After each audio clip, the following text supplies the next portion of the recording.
সরস্বতী পুজোর দিন অর্থাৎ 14ই ফেব্রুয়ারি একটুখানি হলুদ দিয়ে করুন কয়েকটি টোটকা, যা করলে বাগদেবীর সঙ্গে সঙ্গে ধনদেবীর আশীর্বাদও আপনার উপর বজায় থাকবে।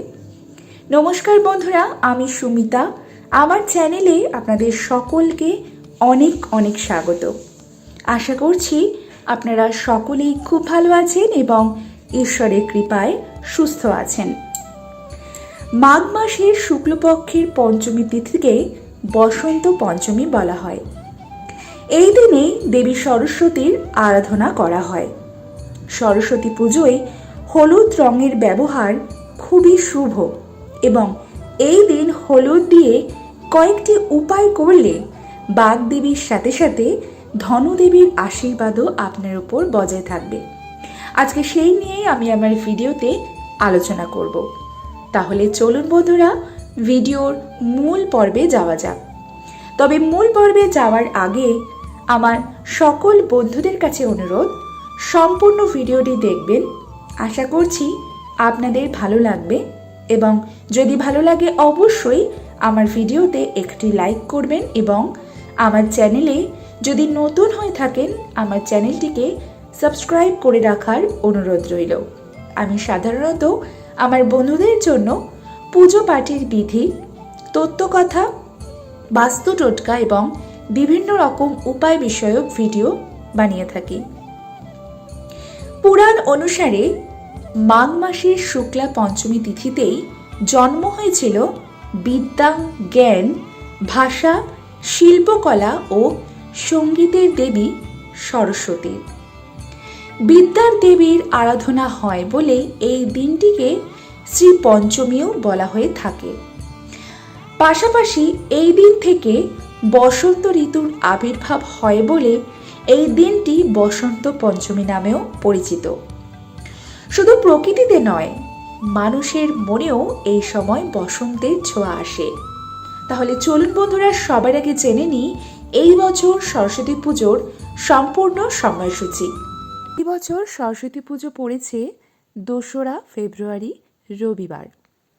পঞ্চমী তিথি শুরু হবে সকাল 9টা 14 মিনিট থেকে, যা পরের দিন অর্থাৎ 3রা ফেব্রুয়ারি সকাল 6টা 52 মিনিট পর্যন্ত চলবে। এই বছর সরস্বতী পুজো পালিত হবে 14ই ফেব্রুয়ারি। পঞ্চমী তিথি শুরু হবে 13ই ফেব্রুয়ারি বিকেল 3টে 12 মিনিটে এবং পঞ্চমী তিথি শেষ হবে পরের দিন অর্থাৎ 14ই ফেব্রুয়ারি বিকেল 5টা 34 মিনিটে।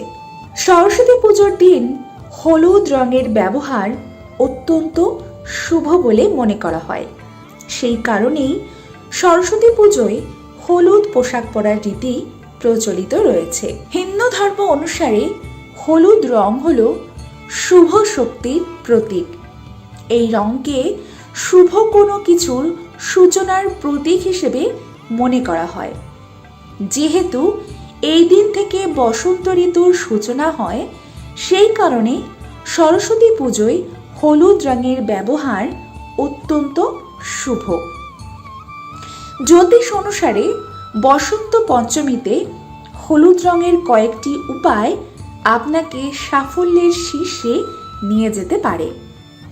বসন্ত পঞ্চমীতে হলুদ রঙের এই নিয়মগুলি মেনে চললে মা সরস্বতীর আশীর্বাদে পড়াশোনায় সাফল্য মিলবে এবং আপনি যে কোনো পরীক্ষাতে সফল হবেন।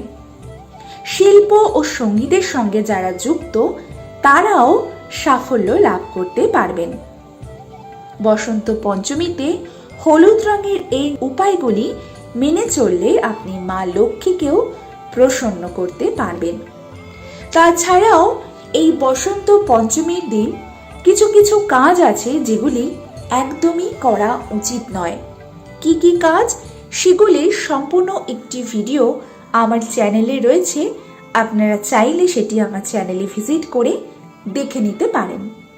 তাছাড়াও সরস্বতী পুজোর দিন এমন কিছু জিনিস আছে যেগুলি আপনারা বাড়িতে যদি কিনে নিয়ে আসেন তাহলে মা সরস্বতীর সাথে সাথে আপনারা মা লক্ষ্মীরও আশীর্বাদ ধন্য হবেন। তাই সেই সংক্রান্ত একটি ভিডিও আমার চ্যানেলে অলরেডি রয়েছে, আপনারা চাইলে দেখে নিতে পারেন। এবং সরস্বতী পুজোর দিন আপনারা যদি পুরোহিত ছাড়াই পুজো করতে চান, নিজেরাই বাড়িতে ঘরোয়াভাবে কিভাবে পুজো করবেন তারও একটি সম্পূর্ণ ভিডিও আমার চ্যানেলে রয়েছে, আপনারা চাইলে সেটিও দেখে নিতে পারেন। বসন্ত পঞ্চমীর এই দিন মন্ত্র দ্বারা দেবী বন্দনা শুরু হয় সকাল থেকে। ঘরে ঘরে ধূপ জ্বালিয়ে নৈবেদ্য দই খই দিয়ে আরাধনায় মত্ত থাকেন তার সন্তানেরা, বিশেষ করে পড়ুয়ারা। সে কাক ভরে ঘুম থেকে উঠে কাঁচা হলুদ বাটা মেখে স্নান সেরে মায়ের পায়ে পুষ্পাঞ্জলি দিয়ে সম্পূর্ণ হয় পুজোর আচার। পুজোর দিন সকালে হলুদ মাখা কিন্তু এক প্রকার রীতির মধ্যেই পড়ে। কিন্তু কেন এই হলুদ মাখার নিয়ম? বলা হয় কাঁচা হলুদ আমাদের দেহের শুদ্ধিকরণ ঘটায় এবং শরীরে কোনো রকম সংক্রমিত রোগ জীবাণু বাসা বাঁধলে হলুদের এই মিশ্রণ রক্ষা কবচ হিসেবে কাজ করে।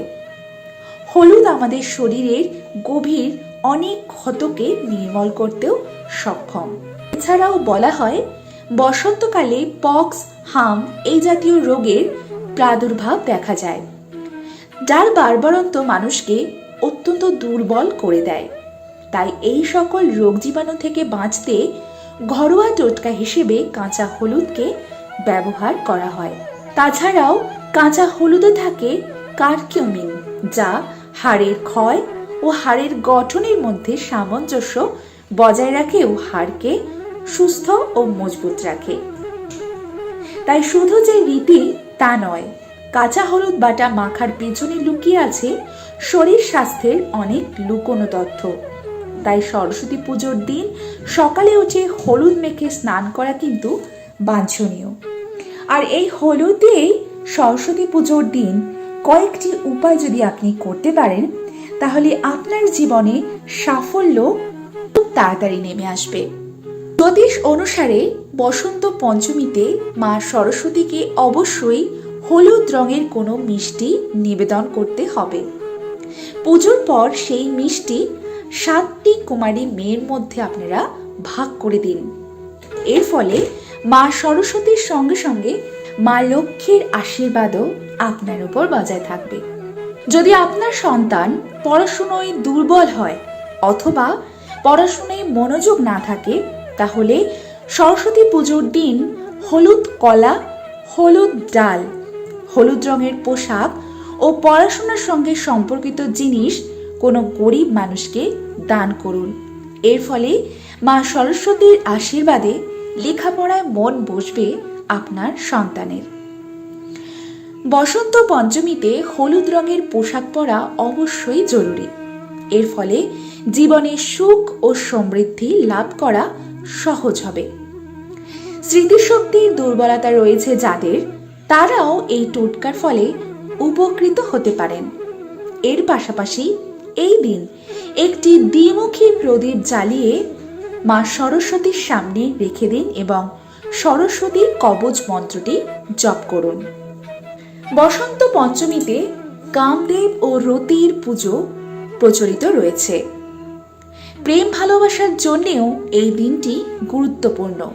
দাম্পত্য জীবনে যদি অশান্তি লেগেই থাকে, বসন্ত পঞ্চমীতে দুধের মধ্যে হলুদ মিশিয়ে সেটি প্রথমে মা সরস্বতীর পায়ে ছুঁয়ে তারপর নিজের গায়ে লাগিয়ে নিন।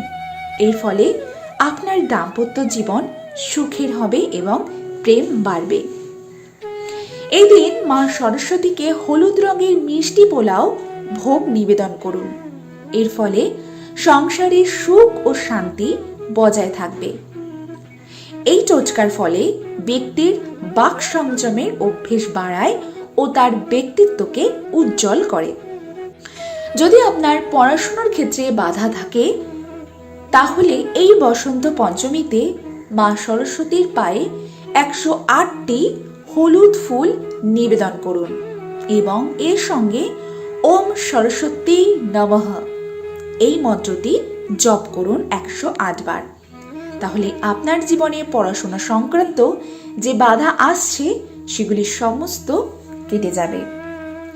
তাহলে বন্ধুরা, আশা করছি আজকের আমার ভিডিওটি আপনাদের ভালো লেগেছে। এই সরস্বতী পুজোর দিন হলুদ দিয়ে আপনারা এই উপায়গুলি যদি করতে পারেন, আপনাদের জীবনের নানান ধরনের সমস্যা কেটে যাবে এবং আপনাদের সাফল্য খুব তাড়াতাড়ি আসবে। তাহলে আজকের ভিডিওটি যদি ভালো লেগে থাকে আপনাদের, তাহলে আমার ভিডিওতে অবশ্যই একটি লাইক করবেন এবং কমেন্টে লিখবেন জয় মা সরস্বতী জয়। এবং আমার চ্যানেলে যদি নতুন হয়ে থাকেন, আমার চ্যানেলটিকে সাবস্ক্রাইব করে আমার পাশে থাকবেন এবং ভিডিওটি বেশি বেশি করে শেয়ার করে দেবেন, যাতে আপনার সাথে সাথে আপনার আত্মীয় পরিজন বন্ধু বান্ধব সকলে এই ভিডিওটি পেয়ে উপকৃত হয়। তাহলে বন্ধুরা, আজকের ভিডিওটি আমি এখানেই শেষ করছি। আবারও নতুন ভিডিও নিয়ে দেখা হবে আপনাদের সাথে খুব শিগগিরই। ততক্ষণের জন্য আপনারা সকলে খুব ভালো থাকবেন এবং ঈশ্বরের কৃপায় সুস্থ থাকবেন।